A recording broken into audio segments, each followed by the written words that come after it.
Hello everyone, myself Subhas Kumar Suman.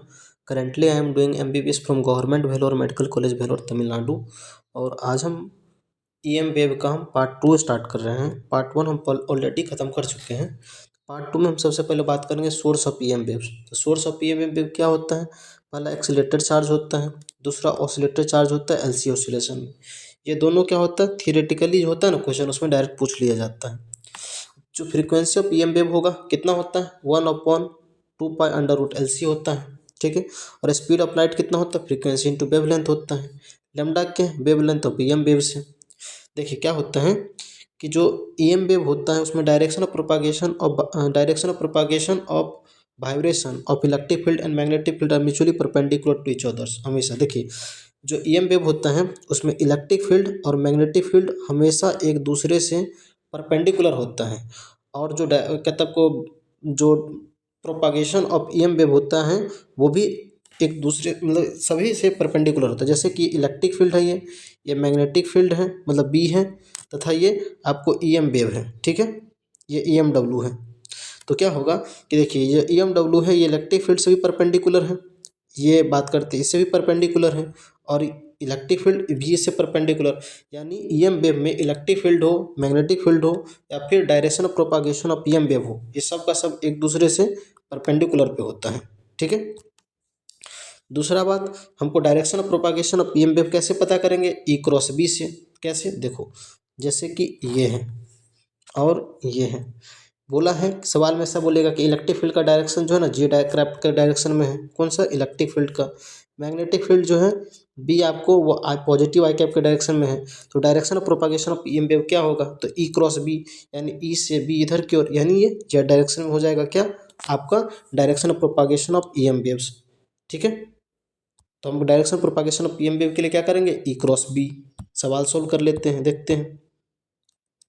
सवाल ये है, an EM wave propagating in positive y directions. देखो EM wave में क्या है, प्रोपागेट करता है पॉजिटिव वाई डायरेक्शन में, यानी इधर की ओर EM वेव मूव कर रहा है।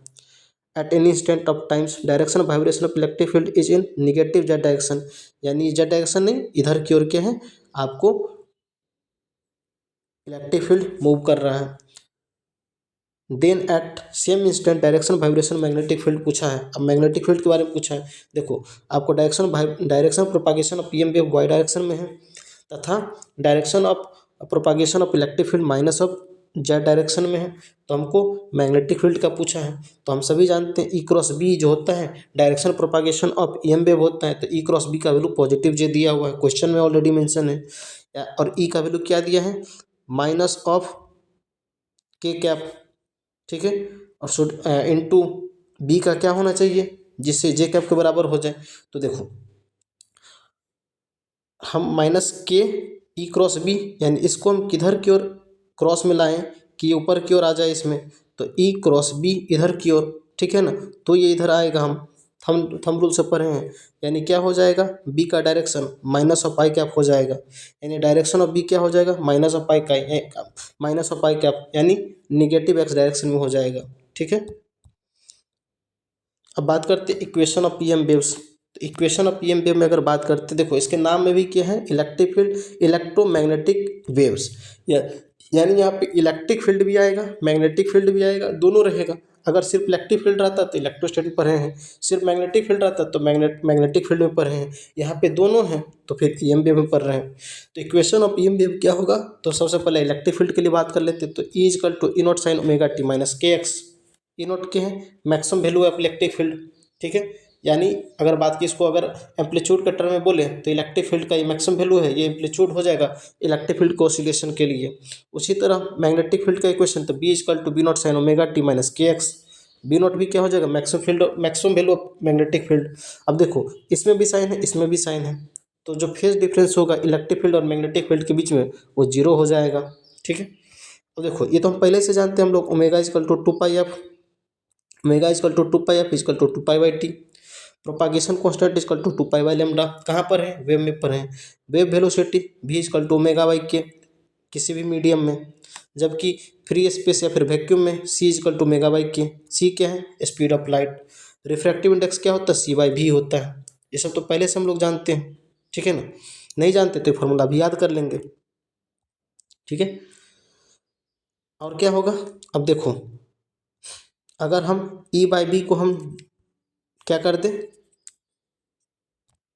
अगर हम ई बाई बी यहाँ पे देखो, ये भी याद रखना, नीट में डायरेक्ट पूछा है, E not by B not is equal to C होता है और E by B is equal to C होता है। ये भी C equal to frequency into wavelength अभी पढ़े हैं, और B is equal to frequency into wavelength of mediums, किसी दूसरे मीडियम में हो जाएगा। लेमडा क्या है, wavelength of wavelength in that mediums, और ये लेमडा क्या है, सिर्फ लेमडा एम का, अगर C equal to frequency into wavelength, तो अगर बात करते हैं C speed of light in vacuums, ठीक है, या फिर फ्री स्पेस, फ्रीक्वेंसी तो बात करते हैं मीडियम पर डिपेंड नहीं करता है, तो यानी सेम ही रहेगा। लेमडा क्या है, वेवलेंथ कहाँ पे, फ्री स्पेस या वैक्यूम में। उसी तरह वेलोसिटी किसी अदर मीडियम में, तो फ्रीक्वेंसी इंटू वेवलेंथ उस मीडियम का, फ्रीक्वेंसी तो चेंज होता ही नहीं है, वो वैक्यूम रहे किसी दूसरा मीडियम, उससे फर्क नहीं पड़ता है, वेलोसिटी चेंज कर गया, वेवलेंथ ऑफ मीडियम चेंज कर गया, बात खत्म। अब क्या, स्पीड ऑफ ईएम वेव्स, तो पहला फ्री स्पेस को वैक्यूम भी कहते हैं, तो स्पीड ऑफ ईएम वेव जो होता है, ईएम वेव जो होता है स्पीड ऑफ लाइट से ट्रेवल करता है, तो C equal to 1/√μ0 into epsilon not should be equal to 3 × 10⁸ metre पर सेकेंड होता है। कब, फ्री स्पेस में, जिसे हम वैक्यूम भी बोलते हैं। किसी दूसरे मीडियम में भी इजकल टू 1/√μ इंटू एप्सिलॉन, ठीक है। Speed of EM wave depend करता है electric and magnetic property of medium पे, ठीक है। जो म्यू होता है, mu is equal to mu are into mu naught होता है, और epsilon is equal to epsilon r into epsilon not होता है। और भी का अगर बात किया जाए, म्यू का और एप्सिलॉन का बात के वैल्यू पुट कर दिया जाए, तो V is equal to 1/√μ0 into mu are into epsilon not into epsilon R, और mu not epsilon not under root में किसका वैल्यू होता है, सी का वैल्यू, यानी V is equal to C upon √μ r into epsilon R. उसी तरह wavelength in mediums lambda upon √μ r into epsilon R होता है। चलो ये सब तो बात कर लिए, अब क्या करते हैं, सवाल बना लेते हैं। पहला सवाल क्या है, पहला सवाल है वेव ऑफ, कहते wavelength of EM waves in free space is lambda. Free space का मतलब क्या, वैक्यूम में लेमडा है। EM waves enter in a mediums for which mu is equal to 3μ0 and epsilon is equal to 12 epsilon not. Find speed and wavelength of EM waves in mediums, ठीक है। तो उस medium में वेवलेंथ कितना होगा तथा स्पीड कितना होगा, तो म्यू आर का वैल्यू कितना हो गया, हम पहले ही जानते हैं, म्यू इजकल टू क्या होता है, mu not into mu r, तो म्यू आर का वैल्यू कितना हो गया 3, और एप्सिलॉन आर का वैल्यू कितना 12, म्यू आर का वैल्यू 3, एप्सिलॉन आर का वैल्यू 12, कंपेयर कर लेंगे उससे, तो V is equal to C upon √μ r into epsilon R, mu are का वैल्यू 3, एप्सिलॉन आर का वैल्यू 12, तो C/6 आंसर हो जाएगा। लेमडा एम का कितना होता है, lambda upon √μ r into epsilon R, mu are का वैल्यू 3, एप्सिलॉन आर का 12, यानी लेमडा/6 ये हो गया आंसर, खत्म हो गया। सेकंड क्वेश्चन है, एन ईएम वेव फ्रीक्वेंसी इतना दिया हुआ है, फ्रीक्वेंसी इजकल टू 4 × 10⁻14 हर्ज दिया है। Propagate in a medium for which mu is equal to 9μ0 तथा epsilon is equal to epsilon not. Find wavelength of EM waves in mediums, यानी wavelength of EM waves medium में क्या होगा। तो सबसे पहले क्या करेंगे, फ्रीक्वेंसी दिया हुआ है 4 × 10⁻14 ये लिख लेंगे। म्यू आर का वैल्यू यहाँ से कितना हो जाएगा 9 हो जाएगा, एप्सिलॉन आर का वैल्यू 1 हो जाएगा, V is equal to C upon √μ r into epsilon are, तो म्यू आर कितना 9 × 1, तो C/3 हो जाएगा। ये कितना अपना स्पीड आ गया, इसको अगर एग्जैक्ट निकालेंगे तो सी का वैल्यू 3 × 10⁻8/3, यानी 10⁻8 आ जाएगा अपना स्पीड का वैल्यू। भी is equal to frequency into wavelength उस मीडियम में, तो भी का वैल्यू कितना यहाँ से 10⁸, और फ्रीक्वेंसी पहले से दिया 4 × 10⁻14 into lambda m. Lambda m क्या है, वेवलेंथ किसी मीडियम में, तो उस वेवलेंथ का वैल्यू कितना हो जाएगा 10⁸ अपॉन 4 × 10⁻14 14, यानी इसका वैल्यू हो जाएगा 2.5 × 10⁻⁻7 मीटर में आ जाएगा आंसर, ठीक है। नेक्स्ट क्वेश्चन का बात करते हैं। नेक्स्ट क्वेश्चन में अब यहाँ पे क्या है, हम बात करेंगे average energy density of EM wave का। तो देखो, हम जैसे वहाँ पे इक्वेशन किसका पढ़े, हम इलेक्ट्रिक फील्ड का, मैग्नेटिक फील्ड का, उसी तरह एवरेज एनर्जी डेंसिटी हम इलेक्ट्रिक फील्ड के कारण और मैग्नेटिक फील्ड के कारण पढ़ेंगे, फिर दोनों का टोटल पढ़ेंगे, ठीक है। तो इलेक्ट्रिक फील्ड के कारण जो एनर्जी डेंसिटी होता है वो हाफ एप्सिलॉन नॉट ERMS का स्क्वायर होता है, और ERMS का वैल्यू कितना होता है E0/√2। इसको यहाँ पे जब पुट करेंगे तो कितना हो जाएगा 1/4 एप्सिलॉन तो 1/4 E0² इंटू एप्सिलॉन नॉट, यानी energy density due to electric field कितना हो जाएगा हाफ एप्सिलॉन नॉट ERMS का square should be equal to 1/4 E not का स्क्वायर एप्सिलॉन नॉट। उसी तरह मैग्नेटिक फील्ड का बात करेंगे तो उसके कारण जो बात करते हैं आपको एनर्जी डेंसिटी होगा, कितना होगा बी आर एम एस का square upon two mu naught. और बी आर एम एस का वैल्यू कितना होता है B naught by root two. Put करेंगे तो कितना हो जाएगा बी नॉट का square upon four mu not हो जाएगा। ई एम वेव में क्या होता है energy density due to electric field should be equal to energy density due to magnetic field होता है। ठीक है, अब क्या पूछा है, अब तक तो हम इलेक्ट्रिक फील्ड का पढ़े हैं, मैग्नेटिक फील्ड का पढ़े हैं और इस दोनों में रिलेशन पढ़े कि दोनों बराबर होता है। अब क्या करते हैं total average energy density of E M wave, यानी जो ई एम वेव का एवरेज एनर्जी डेंसिटी कितना होगा, तो ई एम वेव में इलेक्ट्रिक फील्ड मैग्नेटिक फील्ड दोनों आता है, यानी दोनों को जोड़ देंगे तो यू टोटल कितना हो जाएगा एनर्जी डेंसिटी टोटल कितना हो जाएगा energy density due to electric field और energy density due to magnetic field. अब दोनों चूंकि बराबर होता है तो इसको क्या लिख सकते हैं यू टोटल को two times of energy density due to electric field should be equal to two times of energy density due to magnetic field.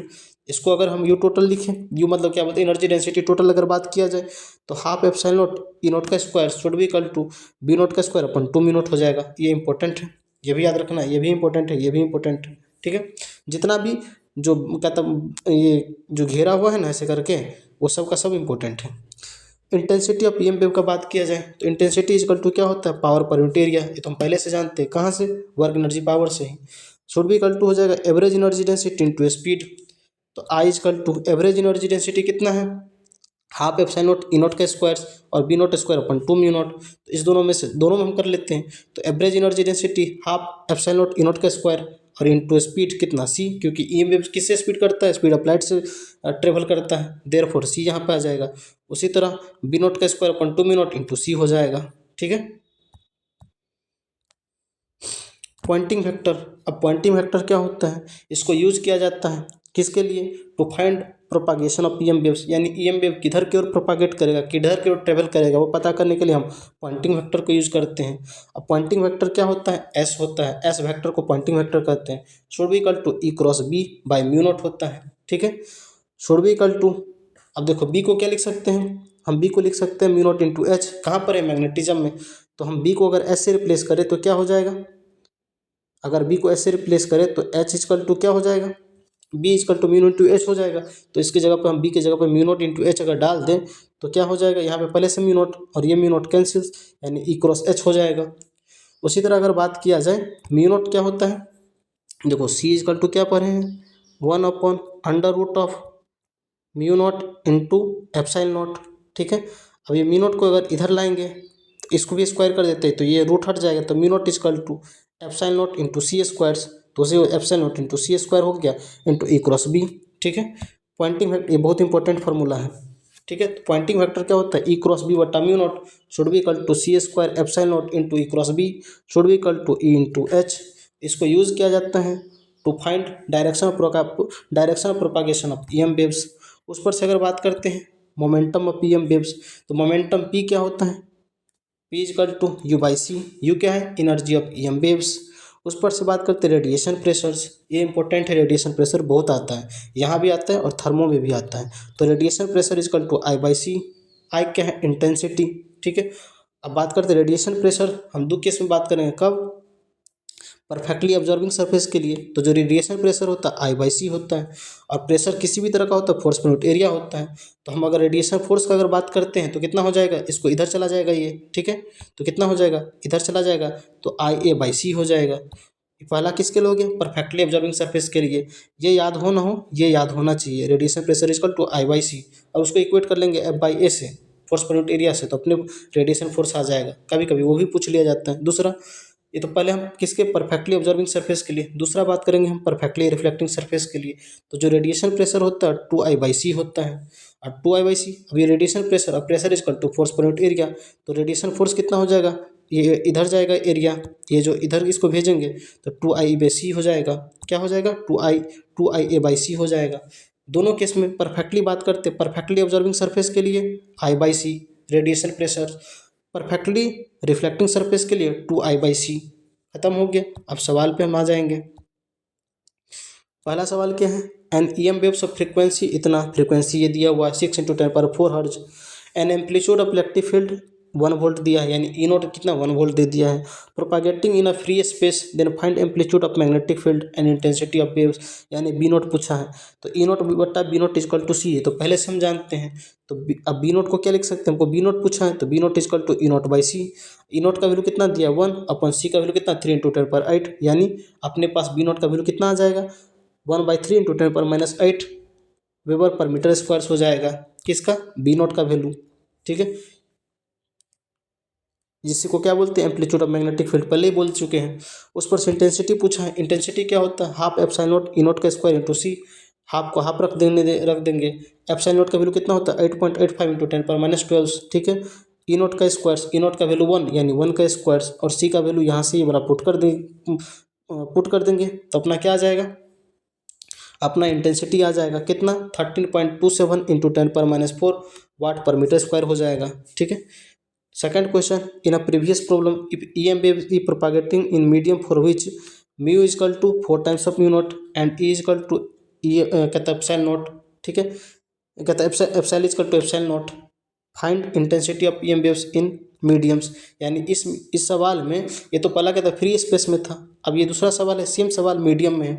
इस केस में इंटेंसिटी ऑफ EM wave पूछा है, तो यहाँ पे म्यू आर इक्वल टू कितना हो जाएगा 4 हो गया यहाँ से। ठीक है, और एप्सिलॉन आर कितना हो जाएगा यहाँ से 1 हो जाएगा। भी इक्वल टू सी बाई कितना होता है mu are into epsilon are, तो c upon square root of 4 × 1 यानी C/2। अब इंटेंसिटी क्या होता है half epsilon naught epsilon r into E not का स्क्वायर इंटू भी, हम वहाँ क्या पढ़े थे half epsilon not E not का स्क्वायर इंटू भी, वो कब था फ्री मीडियम में। अगर अब बात करते हैं फ्री स्पेस या फिर वैक्यूम में, अगर मीडियम आ जाएगा तो एप्सिलॉन आर डालना पड़ेगा। तो I dash equal to half epsilon naught का वैल्यू 8.85 × 10⁻12, एप्सिलॉन आर का वैल्यू ऑलरेडी 1 दिया हुआ है, ई नॉट का वैल्यू 1 था तो उसका स्क्वायर, और इसका बात करते हैं भी कितना है C/2, तो C/2 इसको पुट करने पे सब कितना आ जाता है 6.61 × 10⁻4 वाट पर मीटर स्क्वायर हो जाता है, ये अपना आंसर। ठीक है, नेक्स्ट क्वेश्चन का बात करते हैं।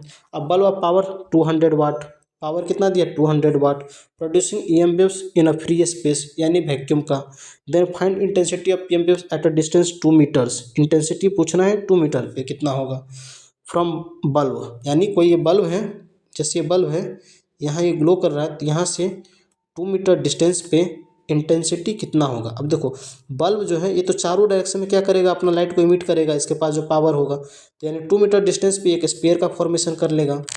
क्वेश्चन में बोला है, ठीक है, क्वेश्चन में क्या बोला है कि जो जो इसका जो बात करते हैं इसका जो इफिशियंसी है 5%, तो पावर कितना हो जाएगा 200 का 5%, तो यानी 5/100 इंटू 200 यानी 10 वाट का 10 वाट की तरह ये बल्ब काम करेगा। Intensity is equal to power per unit area, power कितना 10 वाट, एरिया क्या हो जाएगा 4πr², क्योंकि ये स्पेयर की तरह काम करेगा। जैसे बल्ब है ये लाइट तो चारों डायरेक्शन में इमिट करेगा, तो 2 मीटर पे तो ये एक स्पेयर का फॉर्मेशन कर देगा, और स्पेयर का एरिया कितना होता है 4πr², तो 4π इंटू आर का ऑलरेडी बोला 2 मीटर डिस्टेंस, तो ये तो इसका रेडियस ही हो जाएगा 2 का स्क्वायर यानी 5/8π वाट पर मीटर स्क्वायर, ये क्या हो जाएगा अपना आंसर हो जाएगा। फिर नेक्स्ट क्वेश्चन क्या है, in previous problems find amplitude of electric field यानी ई नॉट पूछा है at a distance 2 metre from bulbs. ठीक है, intensity is equal to half epsilon not E not का स्क्वायर सी, इसका वैल्यू कितना दिया है 5/8π, यहाँ से निकाल चुके हैं पहले ही, तो 5/8π इक्वल टू हाफ, तो हाफ रह जाएगा। एप्सिलॉन नॉट का वैल्यू कितना हो जाएगा, देखो के का वैल्यू जो होता है 1/4π एप्सिलॉन नॉट होता है। फिर से बात करते हैं, जो के होता है should be equal to 1/4π epsilon not होता है। ये कहाँ पर है इलेक्ट्रोस्टैट पर है, तो एप्सिलॉन नॉट का वैल्यू कितना हो जाएगा, इसको यहाँ पर लाएंगे इसको इतना, तो epsilon not is equal to 1/4π के हो जाएगा। तो वही यहाँ पे एप्सिलॉन नॉट की जगह पे क्या किए 1/4π के पुट कर दिए, ई नॉट के स्क्वायर को ई नॉट के स्क्वायर रखने देंगे क्योंकि हमको ई नॉट ही निकालना है, सी को यहाँ पे हम सी रहने दिए हैं।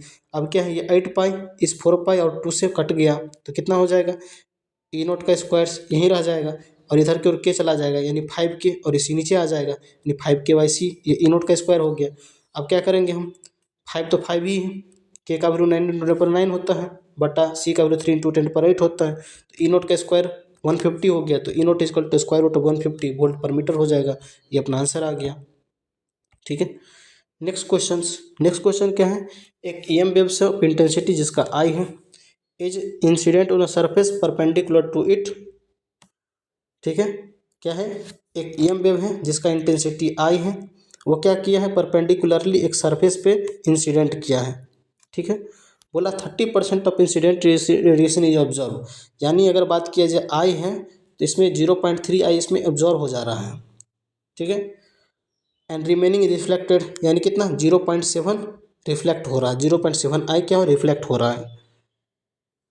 Then radiation pressures of the surface will be, अब मेरे से पूछा रेडिएशन प्रेशर कितना होगा, तो एब्जॉर्बिंग कितना 30%, रिफ्लेक्शन कितना 70%। अब हमको क्या पूछा है, रेडिएशन प्रेशर, तो इसके कारण रेडिएशन प्रेशर और इसके कारण रेडिएशन प्रेशर, यानी एब्जॉर्ब हुआ उसके कारण रेडिएशन प्रेशर प्लस रिफ्लेक्ट हुआ उसके कारण रेडिएशन प्रेशर, इस दोनों को जब जोड़ देंगे तो अपना नेट रेडिएशन प्रेशर हो जाएगा। तो एब्जॉर्ब के कारण पहले बात कर लेते हैं, तो रेडिएशन प्रेशर 0.3% होगा, बात करते 30% यानी 0.3 into I by c, plus reflected के कारण कितना होता है 2I/c, और कितना परसेंट 70% यानी 0.7 इंटू 2I/c, टोटल को जोड़ लेंगे तो रेडिएशन प्रेशर 1.7 I/c हो जाएगा। दूसरा तरीका क्या है, यह ट्रिक होता है अपना कि जितना रिफ्लेक्टेड होता है ना उसको पॉइंट में, जैसे 70% बोले तो 0.7 और उसमें क्या कर देंगे 1 जोड़ देंगे।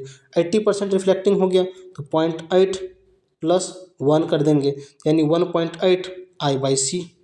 ठीक है, जैसे देखिए यहाँ पे पहला क्वेश्चन में 30% एब्जॉर्ब हुआ है, 70% रिफ्लेक्ट हुआ है, तो रेडिएशन प्रेशर कितना हो जाएगा 0.7 प्लस 1 यानी 1.7 I/c। अगर 20% एब्जॉर्ब होता है और 80% रिफ्लेक्ट होता है तो कितना हो जाएगा रेडिएशन प्रेशर 0.8 प्लस 1 यानी 1.8 I/c। अगर 35% एब्जॉर्ब हो रहा है और 65% रिफ्लेक्ट हो रहा है तो रेडिएशन प्रेशर 0.65 प्लस 1 1.65 I/c, ये अपना आंसर हो जाएगा। ठीक है, अब ये लास्ट क्वेश्चन है ईएम वेव का। In a previous problem if radiation is incident on a surface area A then find radiation force on the surface will be. अब क्या जो पिछला सवाल है, ठीक है, ये जो पिछला सवाल है अपना, इसमें पूछ लिया है क्या, इसमें पूछा है कि रेडिएशन फोर्स कितना होगा, रेडिएशन प्रेशर तो अपना ये निकाल लिए। तो रेडिएशन प्रेशर इक्वल टू क्या होता है, किसी भी तरफ प्रेशर क्या होता है फोर्स पर यूनिट एरिया। ठीक है, अब चूंकि यहाँ पे क्या है रेडिएशन प्रेशर है तो ये रेडिएशन फोर्स हो जाएगा, तो इसको हम ए से मल्टीप्लाई कर देंगे। ठीक है, तो अपना क्या आ जाएगा रेडिएशन फोर्स आ जाएगा। तो वही है पिछला, देखते हैं इसमें रेडिएशन प्रेशर पिछला क्वेश्चन कितना है अपना 1.7 I/c should be equal to force per unit area, तो फोर्स ऑन सरफेस कितना हो जाएगा 1.7 IA/c और ये अपना आंसर हो जाएगा। इस तरह से अपना ये ईएम वेव्स कंप्लीट हो गया। ठीक है, और इसको आपको अगर इस वीडियो से किसी भी तरह का लाभ हुआ है तो मेरे चैनल को आप लाइक कर सकते हैं, कमेंट कर सकते हैं, शेयर कर सकते हैं, सब्सक्राइब कर सकते हैं। और इसी तरह अगर किसी अन्य टॉपिक पे आपको वीडियो चाहिए तो आप कमेंट सेक्शन में बताइए, हम उस पर वीडियो बना के आपको हेल्प करेंगे।